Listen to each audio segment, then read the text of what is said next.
Well, I think I started the intro a little too early that time, but hey, it's better than like last week, I guess. So we'll get the hang of it.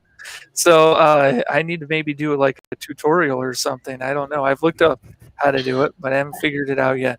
Welcome to another edition of WCM's Outdoor Hospitality Update. Our co-host Mike Gass is here. Hi, everybody. From Hawaii. And we have Pat. I think I'll just let you introduce yourself, else I'm not going to be able to pronounce your campground's name. So we'll just let you introduce yourself, Pat. All right. I'm Pat Kasalka, and my husband and I own Saginaw Bay Campground on Georgetown Island in Maine. And that is that's a beautiful area. I don't know how many people have been to Maine in our audience, but I've been to Maine once. I went up to the Bar Harbor area, and it was just beautiful up there. And I mean, Maine's just a beautiful area, anyways. With you have the mountain areas and the coastal. So how long you guys have owned the land that your park sits on? For quite a long time, right? Your husband's family? My husband's family has owned this property since 1722. That's amazing. And it's we are right on the head of Saginaw Bay. So the water goes out 1.5 miles, and it's a major clam flat for the town. It's hard packed sand. It's not mud. So it's definitely an attraction that we counted on when we decided to make it into a park, and which we did 23 years ago. So how many sites and what are the facilities like there, Pat? Well, we have 74 sites. We're very small. We have 5 park models, cottages. We have about 30 RV sites, and then the rest are all tent sites. Some of them have water and electric. Ooh. Darn campground business. Sorry. Well, okay, sorry about that, folks. Okay, so you're telling us about the park. About the park, yes. We have RV sites that are full hookup. We have some RV sites that are just water and electricity, and a dump station. And for a small park, we've got 5 septic systems. And we're scattered. We're about on 30 acres of land. Wow. So the reason we asked Pat to join us today is obviously you've probably had as great a year or 2 years as the rest of the country's campground owners have had. It's been very busy. People, banging on the gates to get in. And Pat and her husband Eric had taken an unusual step in that they were among the first campgrounds in the country to require vaccinations on the part of campers, eligible campers, to get on the park. And when did that happen, Pat? When did you? Maybe you can talk a little bit about the decision-making process that led you to that. Well, we were talking about the fact that more and more people were getting sick again. We thought we had come through the other side, and we hadn't, obviously, and people were dying again in greater numbers. And just thinking about it, we couldn't understand why that was happening, and decided that we needed to take a stand that to come here, you have to be vaccinated. And that was to improve the health and safety of my camping employees, my family, because we live here, and all my campers. And so in the end of July, I put out an email that said, you have to be, by August 1st, you have to show proof of vaccine if you're an adult. And we understand there are exceptions for children, and there are exceptions for people that have medical problems, and we understand that as well. But if you're an adult and you can make that decision for yourself, you need to be thinking, in my estimation, of everyone else besides yourself. So we decided we needed to make that stand. Yeah, When and I we, mean when it. we, Go ahead, Ben. Yeah, and I that's not an easy business decision right now, I would imagine. I mean, with No, the amount of kind of partisan politics that's kind of gone into this, and the misinformation and everything that's kind of swirling around in people's differing opinions. I imagine it's been a little nerve wracking as a business owner to implement that policy, I guess. it was. We got a lot of feedback, positive and negative. And the positive feedback made it all worthwhile. People said that they would come to my campground because I had that mandate. And then others would say they won't because I have the mandate. I know there's a lot of differing state rules, mandates, local mandates from statewide officials typically that kind of guide an owner into a business owner into what they can and cannot do. Correct. If I remember right, when we talked earlier, Pat, you said that you had checked with I your did. federal officials before I you made this move. I did. I called Senator King's office. He's our Senator Angus King. Mhm. He has a house here in Georgetown Island, so I know him. And I called him and I asked his staff if it was going to be all right. And they said that it was a private campground, and we could make the decision for ourselves. And so we decided to go ahead and do it. And we're not sorry we did. Well, and obviously there's it's the best thing about one of the best things about America is that you get to run your own business. You get to Correct. make your own rules as a private business, and it's obviously a very political issue currently. What happened to the business aspect? I'm sure that you were in a position of having a waiting list of people that were waiting to get in to go camping Correct. there. What happened to that? Was there a lot of cancellations, a lot of replacements to be made? I would say we had less than 10% cancellations. But as soon as someone did cancel, someone else picked up their site. So I ended up with maybe 50 days or less of no camping because of that, from all aspects, all the tent sites, RV sites, cabins. That's not a lot. I find. Go ahead, Ben. When we started, Mike and I started discussing, this topic, it wasn't, quite mandated the way it is now. I mean, I thought it was interesting right when we decided to tackle this topic. Then President Biden kind of mandated it, 100 employees or more, although there's still some debate about the mandate and some states fighting back on some of the portions of that. But I think it's really got people just talking or thinking about the fact when they go traveling and different things about what it looks like. And I think that's kind of one of the reasons we wanted to talk about it too. I know, when I'm looking at flying, it looks like, the airlines probably might have mandates by the time I head to conferences.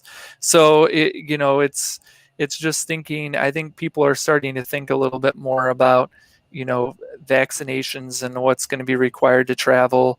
And we wanted to just, kind of take a look at, how that impacts the industry, I guess. So Pat, what's been the reaction to the other campground owners in Maine? I haven't been able to speak to a lot of them. I did call a couple, and they were supportive, but they were not going to do it in their campground just yet. They're all taking a wait and see attitude, and we're at the end of the season. It's not going to be anything that bothers anybody at this point. They're just going to make their decision when they're at the end of the year, when it just kind of goes away. It's just going to be at the beginning of next year that we're really going to start seeing if this is going to take any kind of steam, or if it's just going to. I can't imagine that it won't keep going. I can't Now imagine done go with ahead, Ben. COVID. Now, I think you mentioned when I read the story originally that your employees are all vaccinated. Did they Yeah. do, was that something that you had asked them to do, or did they No. just, okay. The state of Maine, we're very fortunate. The state of Maine, most people are vaccinated. I would say we've got a third of not, but more are vaccinated than not. And we have a governor that is really pro-vaccine. We have a governor that believes in testing. I feel very fortunate that I'm here, that I'm not bucking, that most people are on my side of getting vaccinated versus not getting vaccinated. Okay. And of course, I saw that you had updated your notice on your website a little bit. That I did. On the way in, you edited that in a little bit different manner, but you still pointed out in there that 12-year-olds that can't, 12 and younger that can't get vaccinated yet, you're still filling up the campground with those folks. I mean, they can still We are, bring their kids. absolutely. And we also have a mask mandate in the office. And we ask people to be respectful when they when they use all our bathroom facilities. So last year was a hard year. But we never had too many people buck the system. They all decided to go along to be able to come, to go outside. So this year was different. I think one of the things I wanted to talk about was just on the operational side. So you mentioned, obviously you got to have vaccinated and be able to show proof. So what does that proof look like? Is that their vaccine card? Are you physically seeing each person's vaccine card when they come in? What about visitors? Are they allowed to have visitors? And I would imagine their visitors have to be vaccinated too, right? Yes, they do. And we have had several people send me copies via email just so that I'll have it on file. But I tell everybody I don't want to keep a copy. All I want to do is see that you have it. And so they just show it to me. They just show me their cards when they come in, or they show it to me on their phone. We've had people from New York State. They have a different kind of card. It's not really a card. It's proof on their phone that they've been vaccinated. And to me, it's worked. It has not been a sticking point at all. People are actually happy to show me their cards. It's a good thing. I know that in my current home state in Hawaii, 2 of the islands just started this week to require proof of vaccination to enter restaurants, gyms, and bars. And so that's the trend out here as we're trying to squash down the numbers that are exploding. Do you think that by next spring, Pat, that there's going to be some sort of a cover mandate that will help campgrounds in particular deal with this? That's right. I don't want to say I'm hoping that because that just says that I know that COVID's here to stay and that there's no way that we're going to get rid of it. But unless we all decide to pull in the same direction, I just don't see us getting through this without. Another operational question, I guess, is now that you've got vaccinated people as well as on the campground, has it changed your operation at all? Have you been able to reopen some of the activities that you had closed earlier in the summer? No, we didn't. We don't have to because we don't have much for activities anyway. We allow people to go clamming. They buy a license and then they go out and they go clamming. I have kayaks that I rent. Other than that, it's pretty much the ocean is their playground. That's where they're going to spend most of their time. And so everybody seems to be okay with it. People sit outside down front where the water is, and no one seems to be feeling as though they have to wear a mask, or they're just outside. It's fresh air. It's what campground is supposed to be. How do So you- you're, go ahead, Ben. Yeah, how do you handle? So I noticed on your policy, that you mentioned medical reasons for an exemption, and I believe there's a religious reason too. But how do you handle people who say they have an exemption? I mean, is there proof that they have to show, or do you just take them at their word? I I mean, take them at their word. okay. I take them at their word. I'm hoping, I believe that people are honest, and I'm going to take them at their word. If they tell me they have a medical reason, then I'm going to believe it. Yeah, because I don't want to find out what their problem is.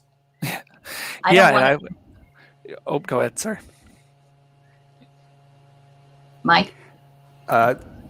Getting back to an operational thing, you had mentioned that all of your employees were vaccinated. And are those mostly work campers that come in from other areas? No, they're locals. We have a lot of local youngsters that work for us. We have a few, not a lot. And then we have a couple of paid workers. We don't have many. We have just a few paid workers. And they're all vaccinated. And they did that because they wanted to.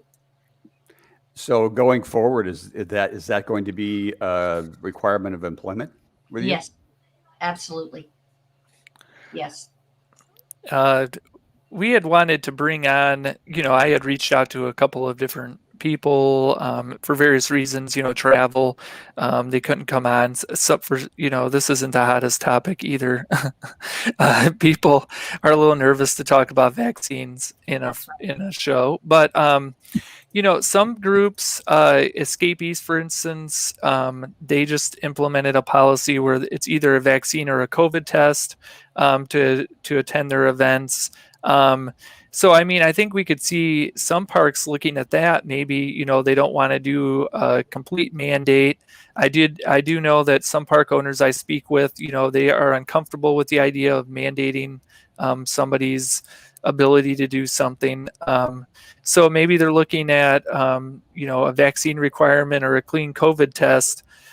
I guess that would work similar to like what you do with the vaccine, right? Where you're just basically showing, hey, I took this test, here's the date, and that, I guess, correct? Yes. And last year that was something that we had to do anyway. Yeah. Year we had to have people not vaccinated, but we have to have a clean, a negative test in order to even come into the state, let alone come camping. And so they would come in and they'd show me the results of their vaccine test. Yeah, I think I completely forgot about that. I forgot Maine was, how long were you guys? We opened the borders. Last year we opened the border on May 22nd. Okay. We were closed up until that time. So on May 22nd, you had to be able to show proof that you had a negative test, or you weren't even allowed to come into the state, let alone come camping. Yeah. Yeah, I forgot about that, so I'm glad you reminded me. So I imagine Maine campgrounds probably have a little bit of a head start on this stuff than maybe some other states. Probably. So probably. Another interesting little aside that you probably thought of, Pat, that is probably going to happen in the not too distant future is that the U.S. will open up the border with Canada again. And I'm assuming that you get a few Canadian visitors coming down, and some of the scuttlebutt up there is, I have no idea what they've got for a vaccine card up there, what their form of verification is. Plus, they've got one vaccine in play up there that has not been approved for use in the U.S. So you may be seeing some people that are coming down with the vaccine that on board that has not been okayed in the U.S. Are you okay with that vaccine? Are you letting them into the campground? Well, we haven't seen anybody yet from Canada this year. And I think they just opened the borders a little bit. For some reason, I think there was pushback. I'm not sure. But we have not seen one Canadian person come in this year. And we usually have quite a few. Maybe. Well, I know currently the borders are still closed as far as the getting back Canadians coming into the U.S. The other way around is fine. They're letting non-essential travel come up vaccinated. Again, there's another vaccine requirement. Going into Canada. They have to be vaccinated. So yeah. I'm not quite sure what the rule is going to be for Canadians coming down into the U.S. if they're going to have to show proof of vaccination to get across the border that way, which kind of solves your problem because if a Canadian shows up, you know that they're vaccinated and if they got into the country. So I guess we'll have to wait and see what the U.S. sets for rules on Canadians for that regard. I can't imagine it's not going to be that under Biden. Yeah, especially with the business mandate the way it is now, I can't imagine that he would open up the border without a vaccine mandate. So that's right. I guess I would be surprised, but I guess we'll have to see what the courts have to say about some of these mandates too. So, Mike, you were going to say something? Well, I'm just going to ask Pat, without getting into the politics of the entire issue, were you surprised by the level of emotion you were seeing from some of the campgrounds, that campground people that may have called to say, I'm going to cancel, I'm not going to come, I'm not going to be vaccinated? Were they nice about it, or were they really taking the opportunity to let you have it? A little of both. We had a few people call and say that they weren't coming because they were not going to get a vaccine. But for the most part, the ones that did call, they were not nice, and they called me every name in the book. Very vulgar things that I wouldn't repeat on to anybody. And it's so easy for them to do that because they didn't know me. I'm just a voice on the other end of a line, or I'm just somebody on Facebook. You know how Facebook is and how vitriol they can be. So I was surprised. I didn't realize that it would be that much of a personal import to somebody. It didn't dawn on me until after it happened that people were really, really upset about someone telling them to get a vaccine. Has that leaked over into your staff? Has your staff had to deal with that? No, they don't. My staff doesn't really know. I'm the one that takes all the phone calls. I'm the one that takes all the messages. I'm the one that's sitting at the desk all the time. Nobody approached any of my workers and gave them an earful. It was just me. And that's okay. Have you had anybody show up at your park and didn't meet the requirements that you've had to turn away? Yes. What I guess I imagine other park owners are looking at you and like they're a little bit nervous, and maybe they want to do a mandate, but obviously they're nervous because they don't want the emails and the Facebook messages like you've had to go through. And I imagine they're a little nervous about the person to person. Hey, you can't come in. I guess how have those interactions went? I just told them they had to leave, and I gave them their money back if they already had a reservation. But I don't accept people walking in to make a reservation. You have to make a reservation online, or you have to call and make a reservation. So I usually have a chance to say to them, you do understand that if you come to my campground, you have to have proof of vaccination. And it's been better. So now that everybody knows that's where we are, I'm now getting phone calls that saying we're coming to your park because of what you're doing. We know that it's going to be safe, and that's what we want from ourselves and our children. So I guess Yeah, that's yeah, vindication.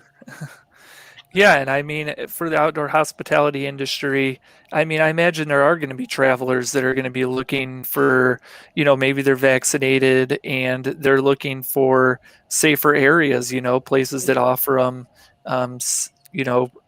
areas that they feel comfortable going to.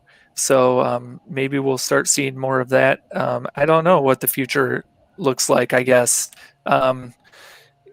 As far as the mandates go, how far, right now it's companies 100 plus, but maybe it goes a little bit further. So I guess we'll just have to wait and see. There's a lot of question marks. So There are, absolutely. um, I I'm think just not about a restaurant. I think we all had our hopes up here at the beginning of summer that we were making or turning the corner, and That's this right. Delta variant came out of nowhere, and kind of squashed those hopes to some degree. So hopefully we can continue to make progress against COVID. So That's all we can do is hope that it happens. But I want to be part of the solution that it will happen. yeah. That's all. Really. I guess what would you tell? I think you spoke a little bit about the reactions you've gotten and how things have gotten better. I guess what would you tell campground owners who are thinking about implementing this, maybe during the off season? What would you tell them as far as um, what to do? How to make it a smooth transition, I guess, for the campers. Make sure that everybody knows about it online, and make sure if anybody calls, I have a computer program that will send emails out once they've made a reservation, and included in that is my COVID policy. So if somebody comes here and says, I made a reservation, but I didn't see your policy, the confirmation has the policy on it. You can't, and then don't expect me to accept you. I will give you your money back. You will go away, but I will give you your money back. I'm not going to keep anybody's money that doesn't stay. So I think another outlet too is making sure your Google page is set. There's alerts that you can put up on your Google page, so when people initially look you up on Google, it has a little red thing that says you can put little notices in there too. So there's quite a few park owners that don't have their Google pages set up, but that may be another outlet too. And of course on social, I of didn't course think of on that. Yep, and of course on social media, finding ways to make sure they know on social media. So different outlets that you can. I think park owners get a little frustrated. Well, I know park owners get frustrated because campers just don't read anything. So they'll send emails, they'll send policies, even when they show up at the park. They'll give them policies and they just don't read it. So Yeah. just finding ways to make sure that it gets in front of their eyeballs can be challenging sometimes. Yeah. Well, I made such a splash with Facebook, and I had so many followers. And so I don't believe there's anyone that wants to come to Saginaw Bay that doesn't understand the policy at this point. Well, it'll be interesting to see over time if the issue calms down a little bit. I know that we ran your story up on rvtravel.com, which is a huge audience of active RVers out there. Mhm. And on that story, on that Sunday, we almost had to immediately shut down the comments because they just started going after each other. They weren't so much Really? tearing you up. Somebody would make it political pretty quickly, and the arguments would break out to such a degree and to such vitriol that we decided to shut down the comments. That they just weren't productive. They weren't, Wow. as Ben said, at this point in the game, it's very difficult to change people's minds. Yes.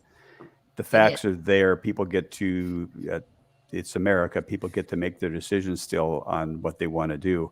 And as doors get closed, whether that's a campground, a restaurant, a bar, a gymnasium, as doors get closed to the unvaccinated, they'll have to keep making that decision to do that. You know, I think it's a moving target for the unvaccinated a bit, and they again, it's currently their right what they want to do. All the way up to if you want to keep your job and at a company larger than 100 employees now. So it certainly is something that impacts people's lives, and I think that it's a natural tendency to get very defensive about whatever your decision is, especially when it comes down into that lifestyle choice that RVing is. It's such a fun thing and a fun lifestyle choice to make, and a big investment in time and money. And so it doesn't surprise me that people get very defensive about that, because they want to go where they want to go and they want to do what they want to do. And it's fascinating to me that campers out there are going to start looking for what they consider safe places to go out and know that everyone around them is vaccinated. And it's going to evolve very rapidly, I think, in the next few months. And by next spring, you probably will be far from alone out there on the edge, cutting edge. I hope so. Of folks doing that. There may well be campgrounds that advertise and market the fact that they don't have a vaccine mandate. Maybe. And do that. But so again, every campground, just like everybody that gets to make the choice of getting a vaccine, those private business owners out there get to make the choice if they want to join you or not. Yeah. Well, I don't think of it as joining me. I don't want to be the person that they're behind. You know what I mean? I just would rather they were out front and I was behind.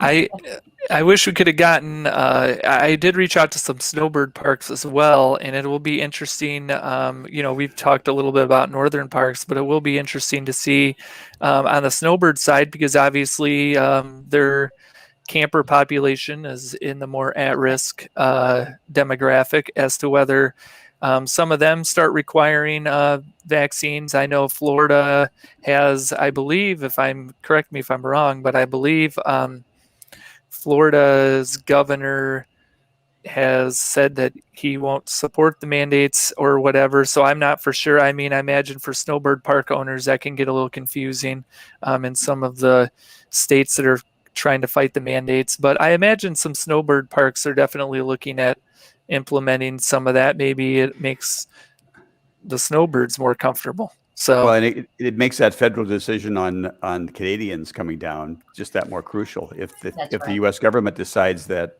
they're only going to accept vaccinated Canadians crossing the border for non-essential travel, both on the airline side and on the over the driving across the border side, that kind of fixes part of the problem for parks, because only vaccinated Canadians will be down here, just as only vaccinated Americans are up in Canada right now. Yeah. So, I mean, it's going to be interesting. I did read, and I can put the link to the story. It is behind an extreme paywall, so I'm sorry if nobody can actually read this story. So, I'm a former newspaper guy, and I believe Mike is too. And I'm for paying for content, but sometimes the paywalls get a little too aggressive in my mind. But anyways, that's off topic. But this story does talk a little bit about some snowbirds who are concerned about going to Florida due to some of the mask and vaccine mandate debates they're having in Florida. And it's not just Florida. I think Texas. I'm not for sure about Arizona. But, they're obviously having some debates about mandates, which is, all good. It just says for park owners, sometimes some of those debates can make things awfully confusing when you're trying to do things at your park. So hopefully things get ironed out. And I guess we'll have to see what the snowbird parks are like this winter. It's getting pretty close to their season. That is. So that should be interesting. I think we're getting pretty close to the end here. 35 minutes on vaccines, and I do not have any hate mail yet. So That's a good plus thing. for that's a plus for me. I get enough mail. Hopefully, we avoided the politics of it all. I think we really wanted just to get into the operational why, it is a personal choice on the campground owners end and on the campers end. So hopefully, we didn't get too controversial for people. We really just wanted to focus on the operational and how it could impact the industry. So, which it probably will impact the industry more going forward. So, park owners will want to stay abreast of anything that changes. Um, Thanks, Pat, for coming on. Absolutely. Thanks, Pat. You Thank have you. you have a beautiful campground, and I wish I could say I had land from 1720, but I don't have any land from 1720. But that's a pretty neat chunk of land. And thanks, Mike, Okay. for coming on again and putting up with me. And thanks, everyone, for watching. And we hope that you were benefited from it. So have a great rest of the week. All right. Thank you. Thank See you you. next week, folks.